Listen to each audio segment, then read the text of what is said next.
get together and we look for answers to questions about about anything, right? We're interested in truth, spiritual, philosophical, logical. I would just truth, because we believe that all truth comes from where? God. Yeah, God is true. God is love. Right? Those God is statements. If God is truth, then any place you find truth, that truth comes from God, right? Or it is of God, is maybe the way to think of it. And so no matter what the truth is, we aren't afraid of it because we want to believe what is true. We're not interested in defending tradition. We're not interested in defending opinion. We just want to find out what is true. That's what we want. And sometimes the truth hurts. Sometimes the truth is nice. Sometimes it's indifferent. but whether it hurts or is nice, we're interested in what is true. So tonight, Definitely. What was that? I said definitely. Sorry. Yeah, I'm glad you agree. That's good. So tonight we're going to look at a question that got sent in, and it is, does God hear the prayer of sinners? That was the question. And when you found out that was the topic, what were your initial thoughts? I wish I had found that out more than 2 minutes ago. What? I wish I... What? Yeah, so does God, what are your initial thoughts? Like, how would you answer that? If somebody came up to you and said, hey, does God hear sinners when they pray to him? What would your initial answer be? Just kind of your gut reaction. How would you answer? Besides, can we talk to somebody else about this? That's a good, like, if you don't know, or just pretend it's any question. If you don't know the answer, say, I don't know. Let's go look for the answer. That's always the right thing to say if you don't know. Right? Well, that would be mine then. That would be your gut reaction. You don't have a yes or a no leaning one way or the other? I'd probably say yes. I would probably lean towards yes, but I wouldn't want, I don't know. I'm not sure that I would have a definite answer because I've never considered that. Okay. Zane, why would you say yes? Because of just one instance, the guy in the temple, The guy in the temple. the tax collector. Oh, the Like, publican, yes. the Pharisee and the tax collector. Mm-hmm. Oh, the parable that Jesus tells? Mm-hmm. So tell us about that parable. Well, there's a Pharisee and a tax collector looked down upon by most people. And they both go up to the temple to pray, and one of them goes up and it's like, oh, man, God, you're really lucky to have somebody like me because I'm pretty good. But then another guy comes up. He says, he doesn't even look at sky. And he says, Lord, have mercy on me, a sinner. And Jesus asked the question, which two of those men do you think went home purified? Mm-hmm. And the answer is the sinner, the tax collector guy. Yeah, so that parable is in Luke 18. And so if you've got your Bible, you can just turn over to Luke 18. Jesus is telling a couple parables in that section. But we're gonna look in Luke 18, and let me see. Pharisee and tax collector, starting in verse 9. Right? So here's the Pharisee and the tax collector, and we are gonna read it. So I don't want you to read it. You did a good job summarizing it, Zane. You want to read it? Okay.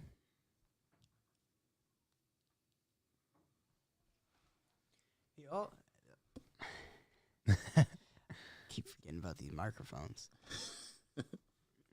He also told this parable to someone who trusted in him, in themselves, that they were righteous and treated others with contempt. Pause there. So he told this parable to who? Someone who is self-righteous. Someone. Yeah, to some who, right? So just to people who, and there is a pervading idea throughout human history, a prevailing idea that is pervasive, that you can do stuff to make you right with God. And now what I don't mean is that there are things that God asks people to do. For example, God speaks to Moses and tells him to strike the rock and water will come out of it. Does God expect Moses to hit the rock? Definitely. Yes, right? He expects that Moses will do that. Later, he tells Moses to speak to the rock, but Moses hits it not once but twice. It's so, I mean, the first time might have been a mistake, but the second time, you know that he hit it on purpose. What? Did God expect Moses to actually go talk to the rock? Yes. Yes. So we're not saying, just to be clear, we're not saying that God has no expectations, right? God expects people to listen to him. And so when we're talking about justification by works, we don't mean that God has no expectation of obedience, right? God is the king, the creator of the universe, as far as the Bible presents him. That's the view that we're taking.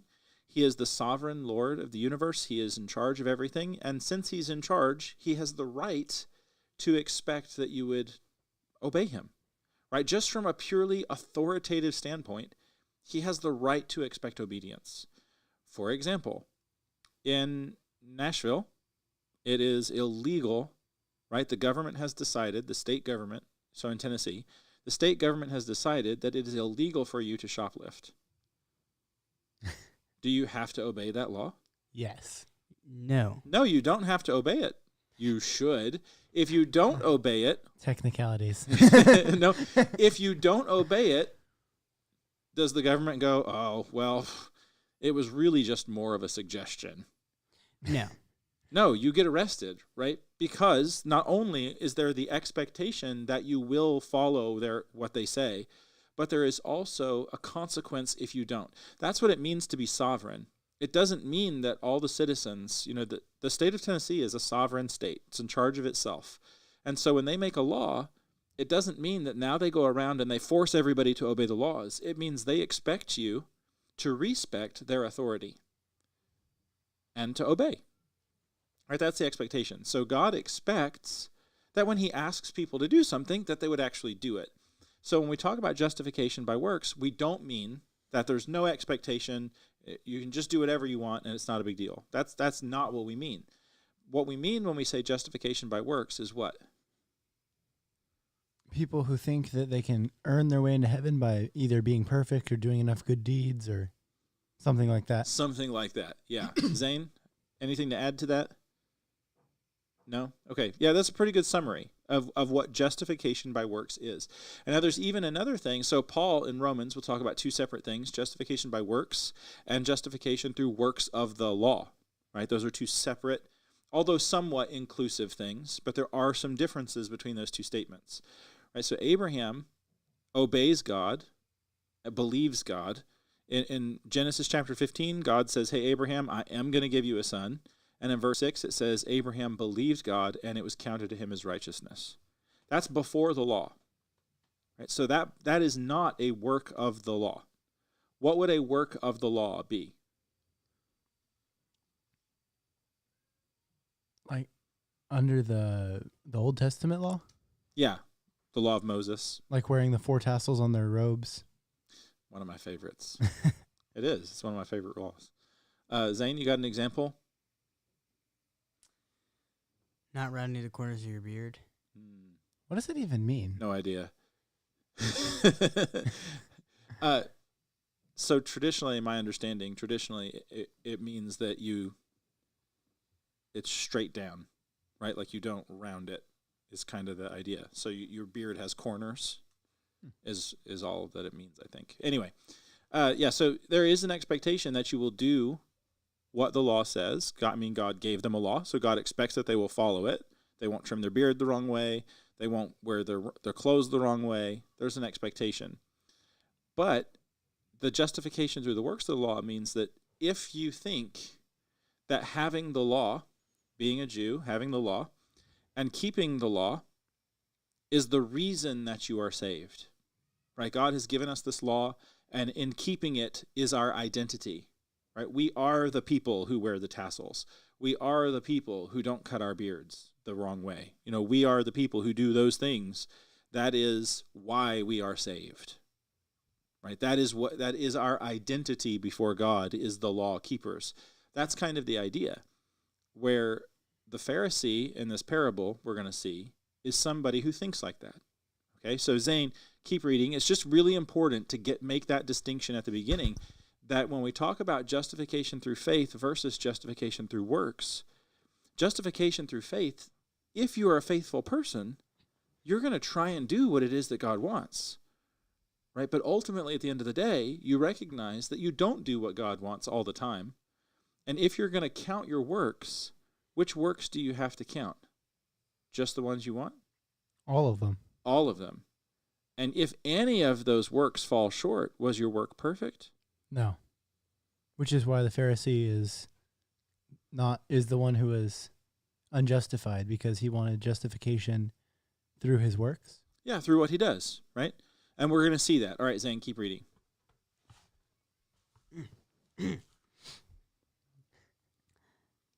Two men went up to the temple to pray, one a Pharisee and one a tax collector. The Pharisee, standing by himself, prayed thus: God, I thank thee that I am not like other men, extortioners, unjust, adulterers, or even like this tax collector. All right, stop right there.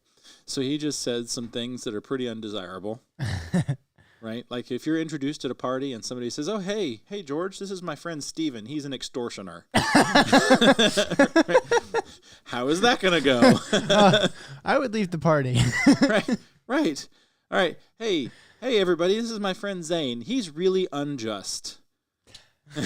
Right. Right. So he just said some things that are not desirable. And then he finishes that up by even like this tax collector, right? So it's the worst, right? He lists some things and then he's like, even this, right? It's the worst. And so the view of somebody like a Pharisee, the way that he would view the tax collector is that there's nothing worse that you can be. They're the pirates. Kind of. They are sellouts to the Romans. Right, because again, we're kind of getting inside the brain of somebody like this Pharisee. Their identity before God is the one who has the law. Right, they are the Jews who have the law, and it is the having of the law, being Jewish itself. Right, your identity as a Jew comes from the works in the law.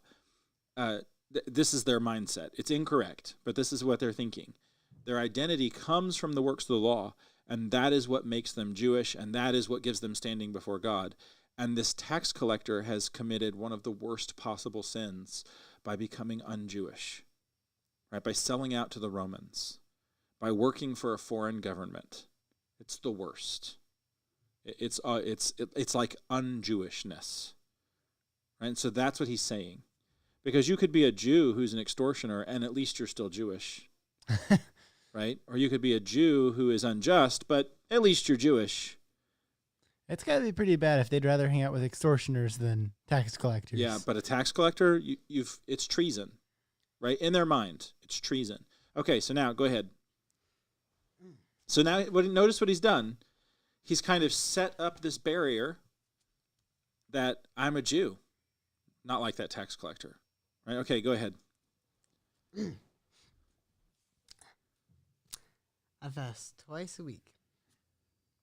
I give tithes of all that I get, but the tax collector, standing far off, would not even lift his eyes up to heaven, but beat his breast, saying, God, be merciful to me, a sinner.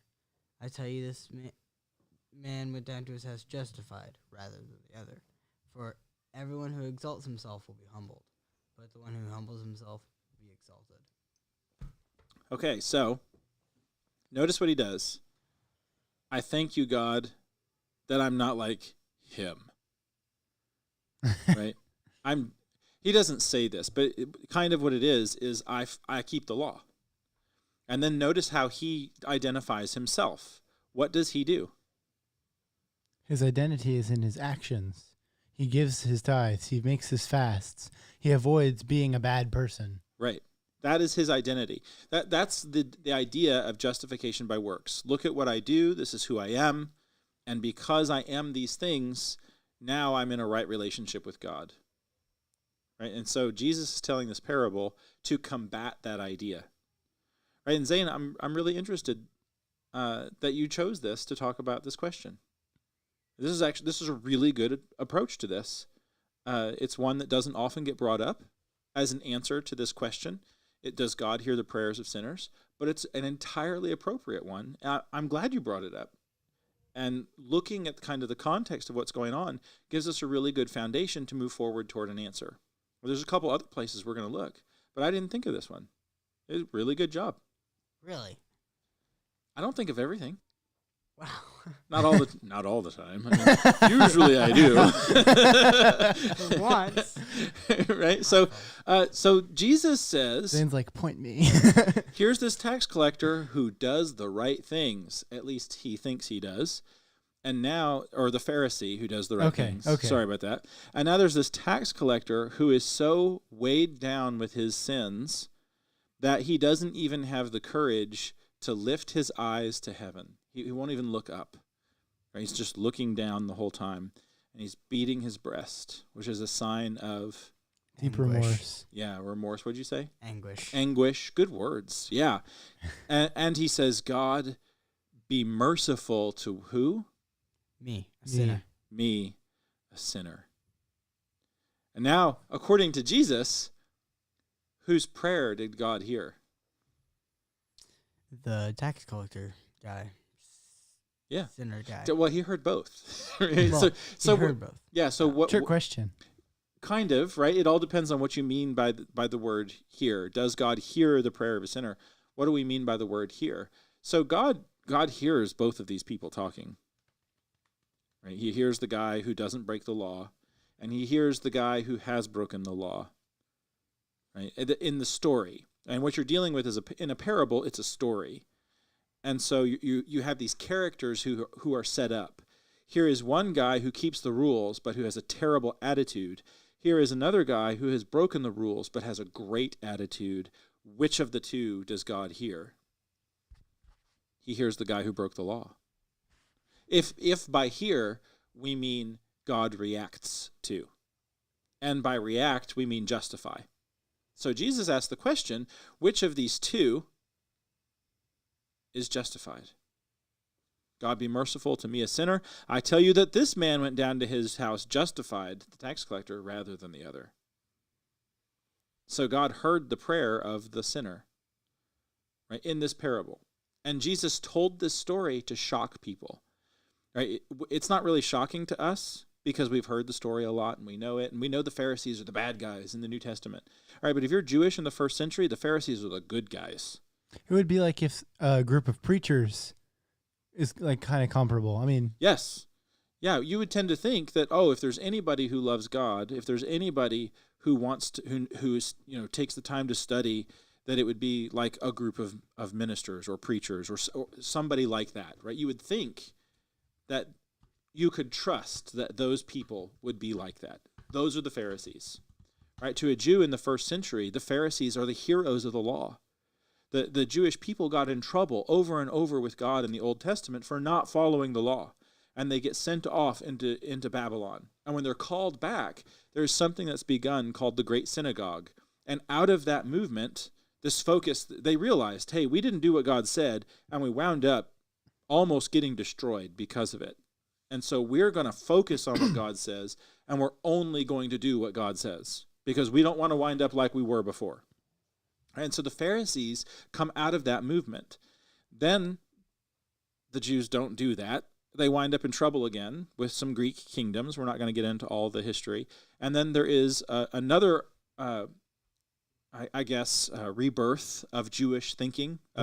their Great Awakening, kind of like a Great Awakening, a revival of going back to the text in the second century, and they're going to throw off the Greek kingdoms. They're going to come back, and they're never really going to be free. But there starts to be a huge division between the Jewish people on those who are going to be Hebrews and those who are going to be like all the others, just Greeks, right? And so a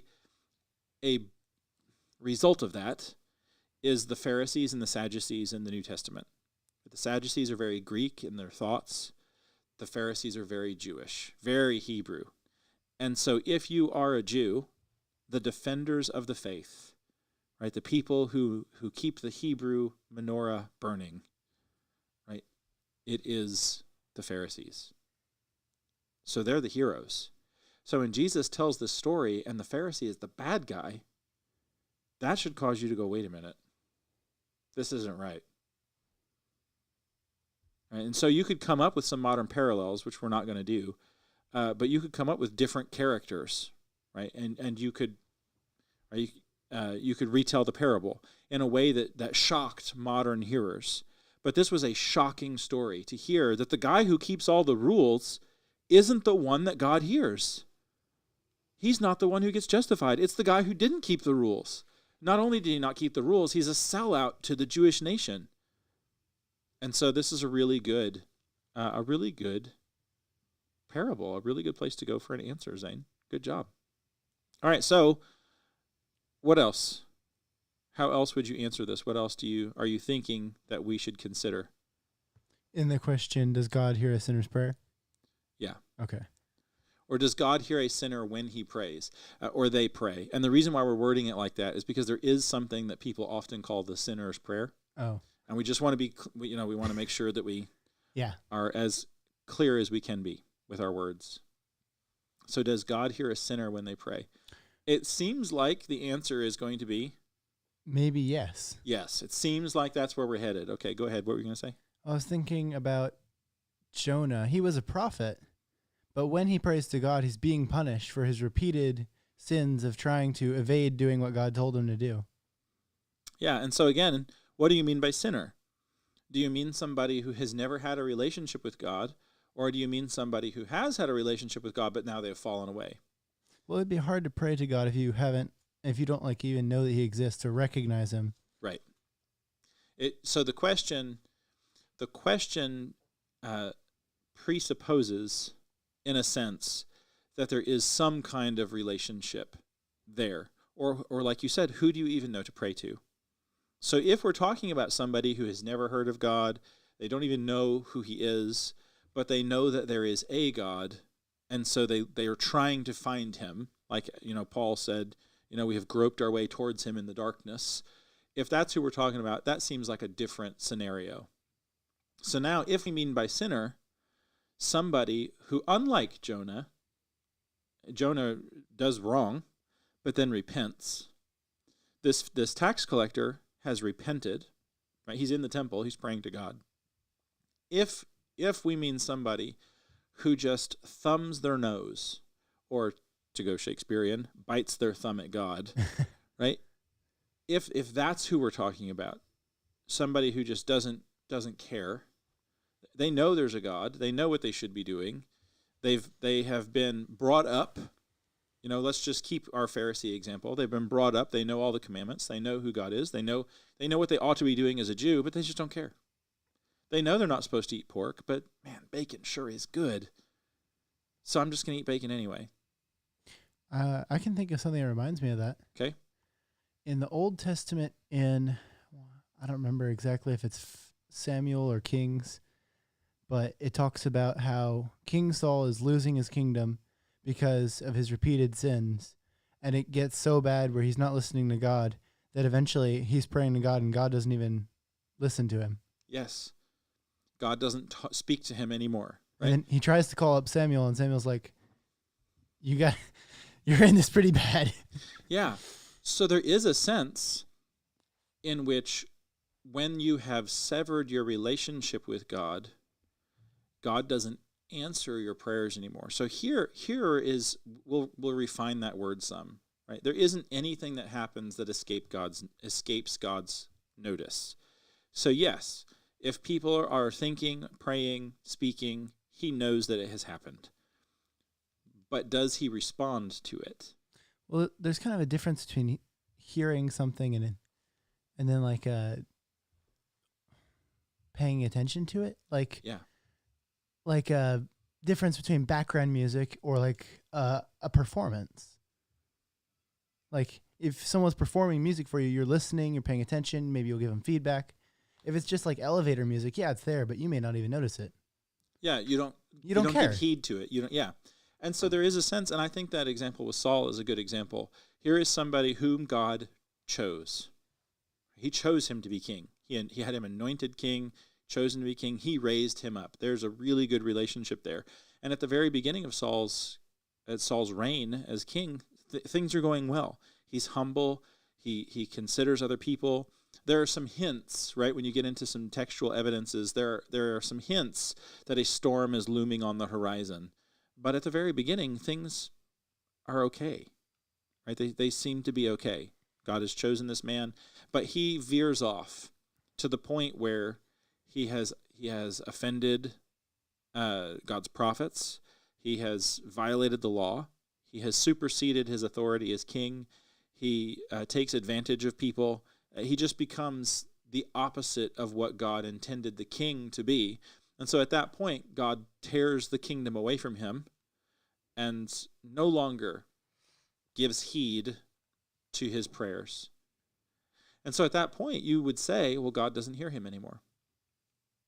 Right? He doesn't answer. And so there is a sense in which, yes, if that's what we mean by that question, yes, there are times where that is the case. However, who is the one that knows that that's what's happening? Saul. Saul and Sam? God. Okay. God. Yeah, Saul and God. Saul is the one who knows that God isn't hearing him. There's not like a tribunal or a council that decides God is not going to listen to you anymore, right? Like the Pharisees try to be in the New Testament. They try and decide who's in and who's out. And so that comes down to judgment. You have to be very careful that you're not passing judgment on people. But somebody who breaks their fellowship with God, if you don't have a relationship with God, why would he listen to you? Right? So what I mean is, if I'm downstairs and your mom comes home and she says, please make supper. She just asks me, will you please make supper? Am I making supper? Yep. Why? Because you love her. Yeah. If one of the neighbors across the street calls me and says, hey, make supper and bring it over to our family, am I making supper? Depends. Actually, I probably would. Yeah, I was about You're to say. just a really nice You guy. probably would. Okay, so let's do this. If a pirate calls you, President. The president?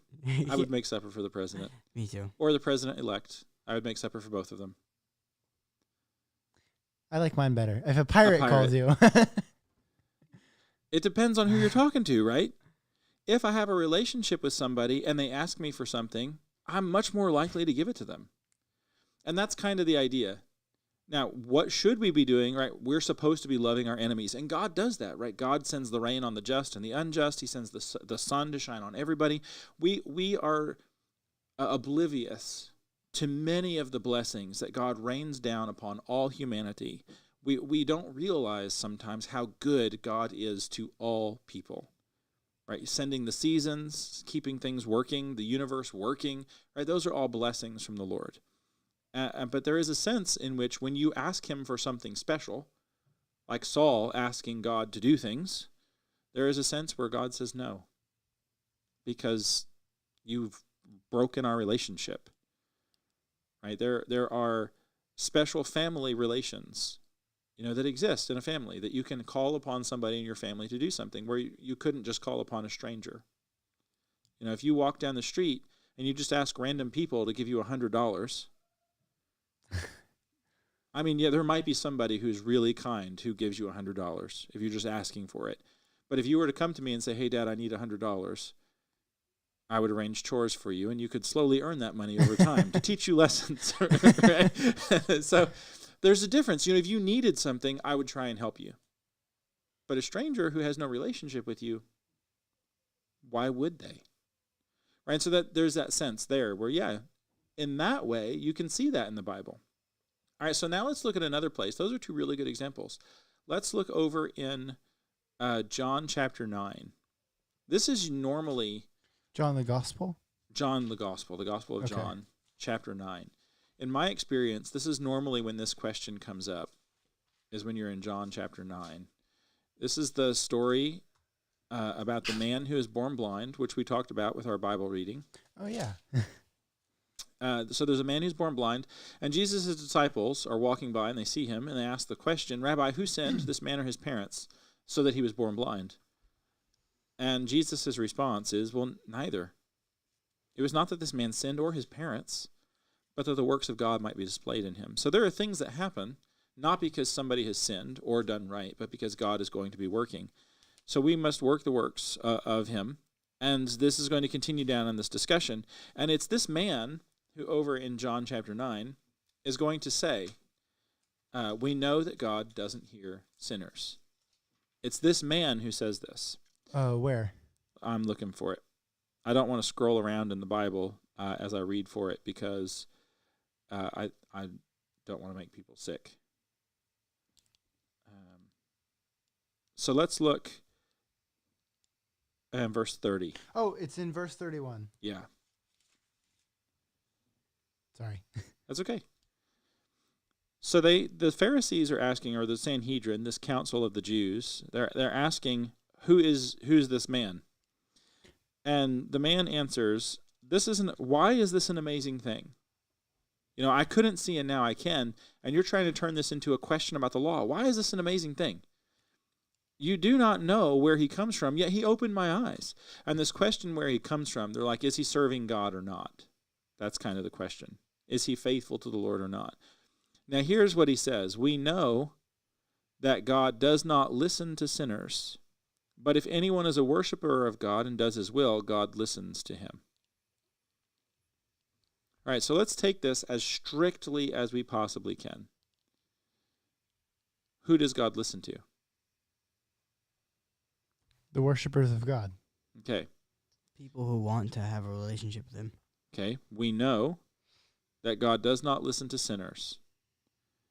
But if anyone is a worshiper of God and does his will, what are the two conditions that must be present, according to what this man says? What are the two conditions that must be present for God to hear you, to listen to you?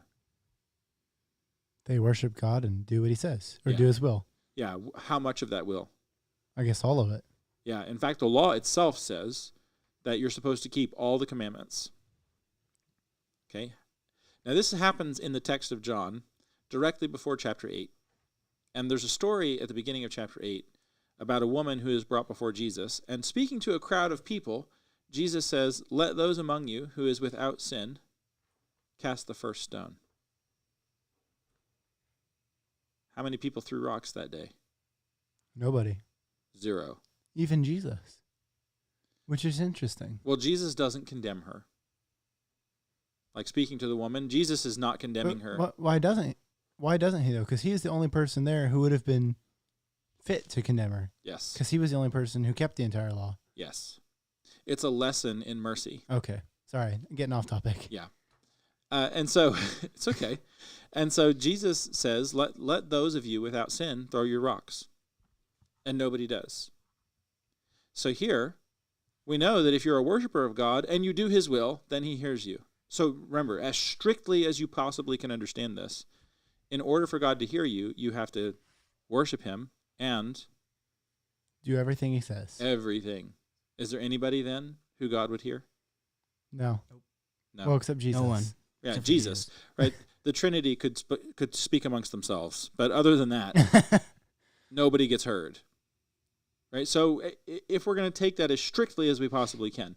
Now, this man is probably speaking in an accommodative way, right? He isn't speaking as strictly as you possibly could take those words. And so when he says a worshiper of God and does his will, that's a pretty broad statement, and it would just mean people who are searching for God, people who are desiring God, and they do his will. God listens to them. And so this is an answer to the accusation that Jesus has a demon or is unrighteous or is wicked. And the man is just giving a very blanket answer to a very blanket accusation. He's just saying, look, I was blind and he just healed me.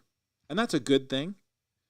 Now, would the power of God work through this man to accomplish this good thing if he were as wicked as you're saying he is? And the answer would be, Well, no. no. Right? And so what we have to do is we have to be careful that we don't take this statement and try and build a giant theological position off of it, because it isn't an attempt to create a theological position. It's an attempt to show the Pharisees, this group of men who are ruling over Israel, it's an attempt to show them that they're being ridiculous. Right? They're refusing to accept what their eyes can clearly see. And yes, that's on purpose, that pun, right? They're refusing to accept what is before them as obvious. And so he's like, look, God wouldn't be doing this through him if he were who you say he is. And that's the point. And so when you start looking at this, never since the world began, in verse 32, has it been heard that anyone opened the eyes of a man born blind. Right? And Satan's not going to do it.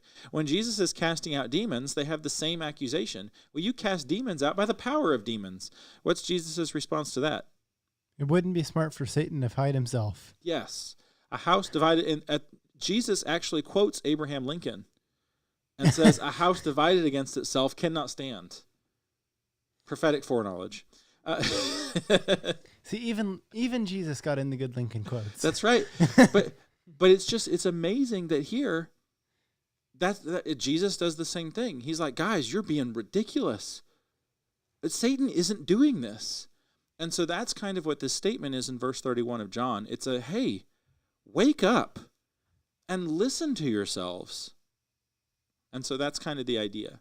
And it's sort of the same idea that we've talked about already, is that if you have no relationship with God, then you shouldn't expect, if you refuse to follow God, right? That's who he's talking about here, somebody who worships God and does his will, somebody who has a relationship with the Lord, they have fellowship with him, they desire to be with him, right? They're part of God's family, versus the person who just rejects God entirely. I want nothing to do with God at all. Right? So then, does God hear that person who wants nothing to do with God? No. I mean, God can do whatever he wants, but we have like Saul, that example where God doesn't answer him anymore. God doesn't speak to him anymore. And so it comes down to, when you're looking at Saul's example, Saul didn't want God to speak to him so that Saul could have a relationship with God. Saul wanted God to tell him what to do so he could win and be a successful king. It was very selfish. And so if you are seeking to really worship yourself, then are you a worshiper of God? No. If you refuse to follow God and listen to him, then are you really honoring God? No.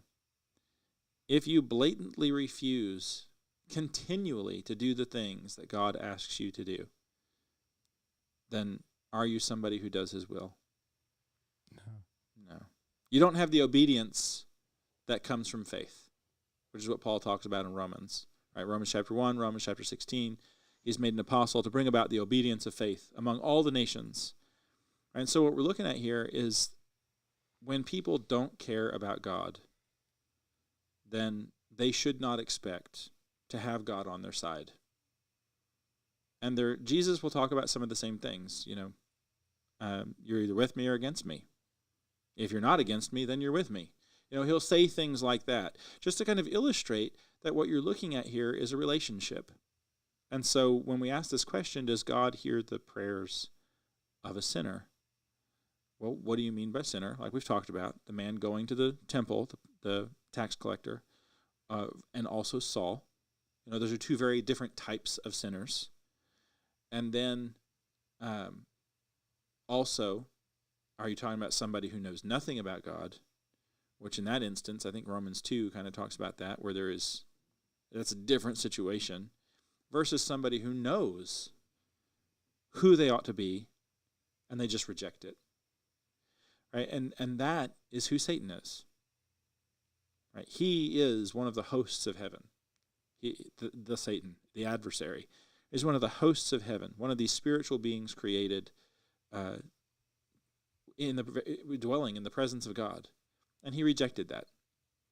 And so now, Jesus says over in Matthew 25, who is hell prepared for? Satan and his angels. Yeah, the Satan and his angels. Hell is prepared for them. Why? Because they rejected God. It's not a mistake. It's not somebody who didn't know. It's not somebody who's caught in a moment of weakness or somebody who has woken up. Maybe they had been in the dark and now they've woken up and they're coming back. It's Satan, with Satan in particular, where he knows what he is doing. I have a question, or like a Bible story that might be related to this. Okay. What about King Jeroboam? when the kingdom splits between Rehoboam and Jeroboam after Solomon. And then Jeroboam doesn't want his people continually going to Jerusalem because he fears they might, go back to Rehoboam. So he builds his own place to worship God in where northern Israel. Mm-hmm. But even though that was against the law. And so he's conducting prayers and ceremonies there. Does God hear his prayers? Yeah, no, that's applicable. He knows what he's doing. He wants to make the people worship somewhere, even though he knows they're supposed to go elsewhere. And he doesn't even care that they're worshiping God, and that becomes very clear throughout the rest of his story. There's all sorts of idols, he doesn't care. The only thing he cares about is he doesn't want them going down to Jerusalem or up to Jerusalem. They would say up to Jerusalem.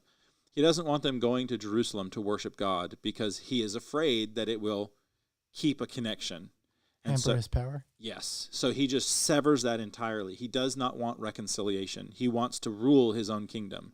And that is actually a very fitting example because that is what Satan does in the garden. Satan wants to be God. He wants to be the ruler. And that is how he tempts the man and the woman. You too can be like God. You can be the ruler. And so then you see that there with Jeroboam. There's the rightful king, Rehoboam, but Jeroboam wants to be the ruler instead. And so he severs that relationship and establishes this new religion, which the Samaritan religion will be born out of that when you get to the New Testament. And so, yeah, that's a very fitting story. That is a physical picture, kind of what we do when we decide that we're just not going to listen to God. We're going to do our own thing. I don't care what God wants. It's like that. Very good job. Well, thank you. You guys are on point tonight. All right. So I feel like we've done a pretty good job of dealing with that question. There's a lot of nuance to it. It's not a simple, it's not a Boolean answer. It's not a yes, true, false, yes, no. It's a nuanced answer because there are different types of sins. There are different types of hearing. And so you kind of have to look at all those different things. And thankfully, on the last day, I don't have to decide that stuff. I don't have to decide who is like Saul versus who is like the man in John 9 or the tax collector in Luke 18. I don't have to decide that stuff. I don't have to decide who is really a David or who is a Jeroboam. I don't have to decide. God decides that. And so at the end of the day, God is going to listen to whomever God decides to listen to. We just have to be concerned about ourselves and be continually asking ourselves, who am I like? Am I like the Pharisee or the tax collector? And if you have the King James Version, it'll say publican. It's the same thing. Right? Am I like the Pharisee or the tax collector? Am I like Saul or David? Right? Who am I being? And that really is the major concern. Right? That makes sense? Mm-hmm. Okay, that's kind of how I would address it. So it seems like your gut answer, your gut reaction, Zane, is correct. Yeah. And again, it's a nuanced yes. Yeah, he does, but there's some nuance to it. What does nuance mean? It means that there are variations, like there's movements within it. And so there are times where the answer will be yes, there are times where it's no. It's not a monolithic always yes, always no type thing. Like it's anomalous. Does a square have four corners? Right? Yes. The answer is always yes to that. By definition, a square has four corners. If there's something that only has three corners, it's not a square. It's a triangle. Right. So there's no nuance to that question. Right? There's nothing to consider. There's no variation in definition where you might have different things that you're thinking about. Oh, that's why people will say like nuances of the law, especially when talking about like a legal code or the Old Testament or something like that. Yeah. You can define the word sinner in a variety of different ways. And so you're looking at something that's variegated. It's got levels and different. Yeah. And it requires wisdom to answer because not every situation is exactly the same. And so instead of, just this monolithic, every answer is the same to every situation. You have to sit down and reason through it each time. And really, that's what the law of Moses is intended to do. It's intended to provide a framework for the Israelites to work through problems so that they would use God's wisdom and apply it to their life and learn to live like God. And Jesus does that in the Sermon on the Mount, which is a topic for a separate discussion. All right. Well, I thought we covered that pretty thoroughly, as well as you can in 45 minutes. But I'm glad that you guys were here with me tonight. I really appreciate it. Yeah, thanks for letting us join you. Yep. Thank you. Yep. Love you both very much. You too. You too. Right. And if you're joining us, thank you for being here. God bless you. We love you. And we'll see you next